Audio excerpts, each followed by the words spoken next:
tous, j'espère que vous allez bien. Aujourd'hui, on se retrouve pour débriefer le match qui s'est déroulé entre le Barça et le Rayo avec une victoire de Barcelone sur le score de 2-1. Et on va pas perdre de temps, on va direct commencer par l'arbitrage. Parce que l'arbitrage sur ce match, il est honteux, d'accord? Déjà, premièrement, il y a de nombreuses fautes sifflées et non sifflées qui auraient mérité peut-être des cartons rouges entre la faute de Lewandowski qui est limite un attentat et Pedri où il sort carrément, on a l'impression qu'il est blessé. Au final, il a rien, on a vraiment de la chance. Mais c'est pas tout parce que franchement, c'est abusé de refuser le but de Lewandowski alors que Koundé il joue le ballon et le joueur il est vraiment juste là pour obtenir la faute et du coup l'arbitre il tombe dans le piège bien évidemment. De plus sur Olmo il y avait clairement le penalty, je suis désolé mais il fait un contrôle orienté de malade mental et d'ailleurs on reviendra sur lui, il y a pas de problème. Il fait un contrôle orienté, il est totalement bloqué, le joueur du Rayo il met sa jambe dessus, enfin vous appelez ça comment? Moi j'appelle ça faute personnellement, après c'est mon avis. Et aussi, il a énormément laissé jouer du côté du Rayo, alors qu'ils passaient leur temps au sol dès qu'on les effleurait, ils allaient au sol, c'était ultra chiant. C'était insupportable et à l'inverse nous quand on se faisait bousculer il y avait que dalle, c'était absolument honteux. Au final il met 10 minutes de temps additionnel, certains ont été choqués de ça, personnellement non, puisque entre tous les changements, les gagnements de temps, je sais pas si ça se dit, du Rayo, je suis désolé, 10 minutes ça me paraît bien. Personnellement j'ai pas pu regarder le match à l'heure, je l'ai regardé en décalé, je vous promets que j'ai regardé le match je pense en 1 heure, même pas, environ 45 minutes. En fait j'ai regardé une mi-temps, tellement je pouvais passer des moments où il passait littéralement 20 secondes, 30 secondes au sol. Je vous promets que les touches duraient 20 secondes avec 20 secondes. Genre, j'avais le temps de gagner 20 secondes. C'était du grand n'importe quoi. Bon, après, ça change pas. C'est juste un retour de la corruption côté Liga. Ça change rien. On est maintenant habitué. On va passer d'ailleurs du côté du Rayo parce que sur la première mi-temps, honnêtement, la première mi-temps, t'as l'impression que c'est le Barça. Parce que je suis désolé, la pression, elle est très haute, elle est très bonne. Ils nous ont asphyxiés surtout dans les 15 premières minutes. Après, on a commencé à reprendre le dessus, mais sur les 15 premières minutes, vraiment, ils nous ont asphyxiés. Et d'ailleurs, comme je l'ai dit, sur l'avant-match, il aura fallu quasiment une occasion pour mettre le but.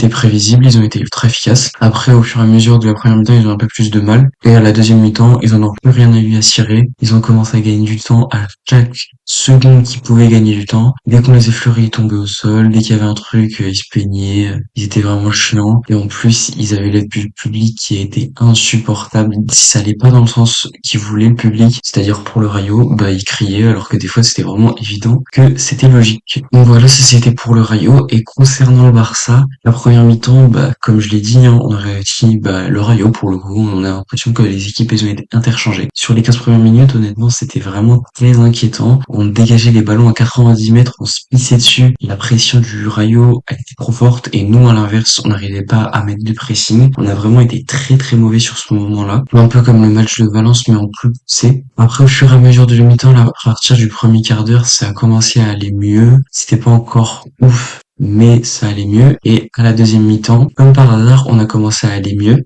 de par la rentrée de Dani Olmo, bien évidemment. Et là, on a vraiment été bon. On a fait un bon pressing. Bon, en même temps, pressing, c'était pas forcément compliqué vu que ils passaient juste leur temps par terre. On n'avait pas grand-chose à faire. On a vraiment pas énormément subi, sauf vers la toute fin du match parce que le Rayo voulait égaliser. Et oui, là, ça gagnait plus de temps. Donc, la deuxième mi-temps, honnêtement, elle est plutôt bonne. Faudrait continuer à faire ça. Et par contre, faut plus reproduire de mi-temps comme la première parce que c'était vraiment catastrophique. Surtout les 15 premières minutes, comme j'ai dit. La deuxième mi-temps, elle est meilleure. A vu vraiment un pressing collectif bien organisé, des systèmes de passes assez bien réglés. Franchement, il y avait pas mal d'occasions, c'était plutôt bon. Alors, on va directement commencer par les plus mauvais joueurs de la rencontre, bien évidemment, c'est toujours le même. Monsieur Ferran Torres, casse-toi de notre club. Voilà, maintenant, on en a marre, on est fatigué, tu nous saoules, tu es nul, et franchement, je sais pas comment il fait pour être toujours titulaire, peu importe où il est. En Espagne, il a longtemps été titulaire. À City, il était semi-titulaire. Être semi-titulaire à City, c'est énorme. Il était titulaire sous l'ère de Xavi. Et là, il est encore titulaire sous Hansi Flick. Et Hansi Flick, d'après les échos que certains disent, Hansi Flick l'apprécie. Il fait quoi à l'entraînement? Ça doit être le mix de l'entraînement, c'est pas possible. À l'entraînement, il doit mettre des buts au milieu de terrain, faire des coups francs de fou, des dribbles, tard Ronaldinho en 2 minutes. Je sais pas, mais ce qui se passe à l'entraînement, mais franchement, c'est chiant. Parce qu'en match, on le voit tous, il n'a pas de niveau Ferran Torres, il est vraiment éclaté au sous-sol. Il a rien proposé, honnêtement, c'était catastrophique. Et en plus, après, il se permet de nous gâcher des occasions où à un moment, il y a un joueur du Rayo, il provoque et tout. Et Ferran Torres, au lieu de continuer l'action, il tombe dans le piège, il le fonce dedans. Il commence à vouloir limite se battre avec lui. C'est du grand n'importe quoi. Du coup, on perd la balle. Ce qui est, assez problématique, puisque si tu es nul et qu'en plus tu nous fais perdre la balle, Franchement, là, c'est très inquiétant. Tu veux jouer pour le Rayo, bah, y a pas de problème. Tu prends un maillot du Rayo et tu vas jouer pour eux. Comme ça, au moins, nous, on sera meilleur. Mais là, franchement, c'est pas possible. Donc, moi, Ferran, je veux plus jamais le voir. Et après ce match, je pense pas qu'on le verra, surtout après le match de Danilo. On y revient juste après. Mais Ferran, pour moi, c'est terminé. Là, c'est bon. Il va aller sur le banc, c'est très bien le banc. Et s'il vous plaît, vendez-le. Parce que là, on en a marre. Et du coup, devinez pourquoi le Barça était meilleur en seconde mi-temps. Qui est sorti, qui est rentré. La sortie de Ferran Torres pour l'entrée de Dani Olmo. C'est bien évidemment le facteur X qui a fait que le Barça est allé mieux dans cette seconde mi-temps. Et Dani Olmo, mais qui es-tu? Qui es-tu? Tu es un ange venu de nulle part. Honnêtement, j'étais beaucoup pessimiste sur ton arrivée. Et pour l'instant, ce que tu me prouves, bah, c'est exceptionnel. Franchement, c'est exceptionnel. S'il continue comme ça, on a vraiment recruté un très, très bon joueur, un excellent joueur même. Et avant de parler de lui, j'aimerais vous proposer quelques petites images de Dani Olmo dans sa vie intérieure.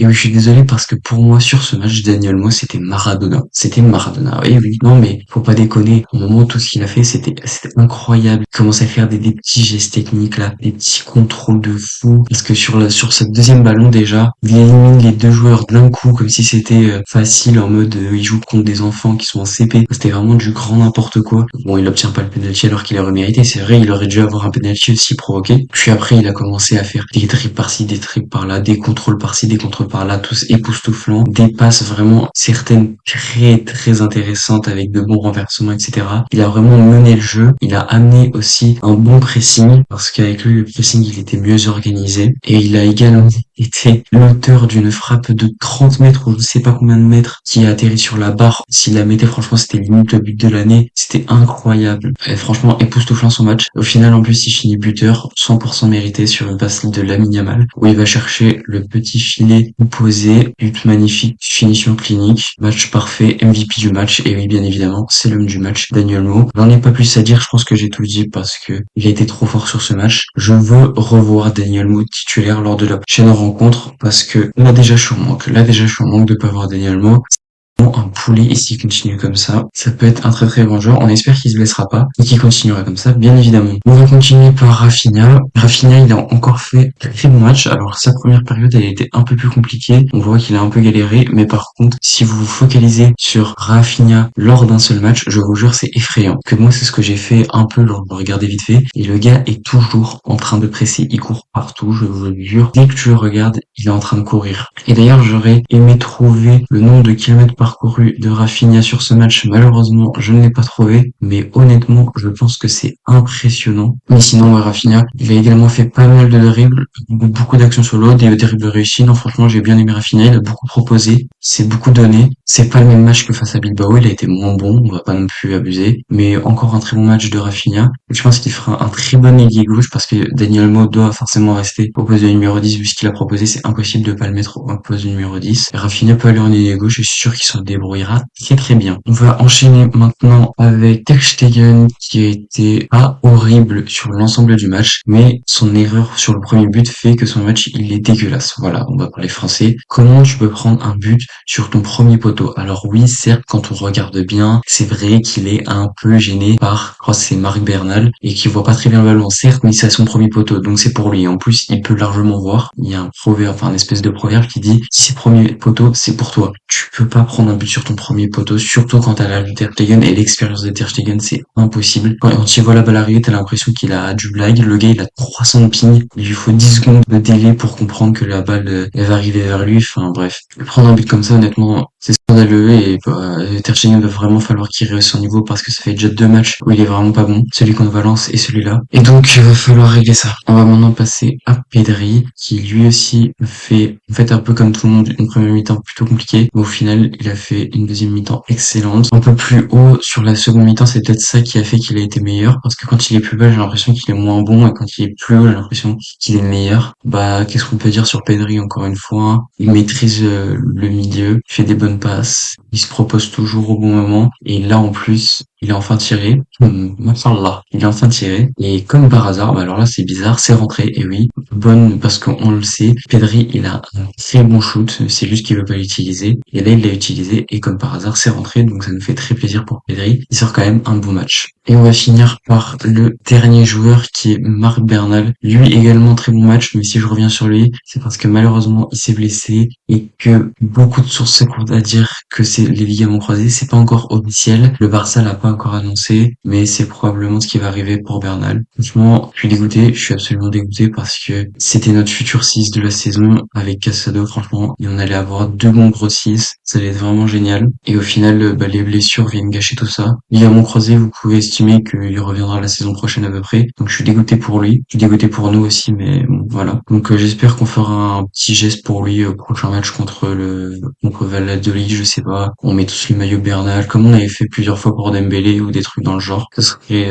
un beau geste de notre part. Et vu ce qu'il nous a apporté, franchement, il le mérite sur ses premiers matchs. On espère le rendre fier sur cette saison. Par contre, il y a un truc que j'aimerais dire, c'est qu'il faut aller du coup sur Rabiot. Parce que Rabiot, il est libre et personne n'en parle, j'ai l'impression. Mais Rabiot, c'est un très bon joueur. Ce qu'il a prouvé à l'Euro, encore une fois, c'était très bon. Il l'a prouvé à l'Euro. Si c'est libre, ça veut dire on n'a pas à payer de transfert, on a juste le salaire. Je pense qu'on peut s'en sortir assez bien. Si Rabiot fait des concessions, on s'en sort bien. S'il veut absolument un gros salaire, c'est mort. Parce que Rabiot, c'est tout l'un ou tout l'autre. Donc, on espère qu'il sera gentil, mais il faut vraiment aller sur Rabiot parce qu'il est libre, c'est un bon joueur, c'est un numéro 6. Je comprends pas pourquoi d'ailleurs il n'a toujours pas de club parce que c'est le meilleur joueur libre sur cette saison et il y a personne qui s'est positionné dessus. Donc moi je pense que c'est un peu bizarre. Et par contre là, du coup, vu qu'à mon avis on n'aura pas assez d'argent pour acheter un nouveau joueur en payant un transfert, bah moi je pense que si on vend notre joueur, il faut absolument aller sur Rabiot, se renseigner sur lui demander s'il y a un contrat, combien ça de salaire et on verra qui nous dit, mais moi je pense que Rabiot ça peut être une bonne option qui apportera de l'expérience et de la qualité.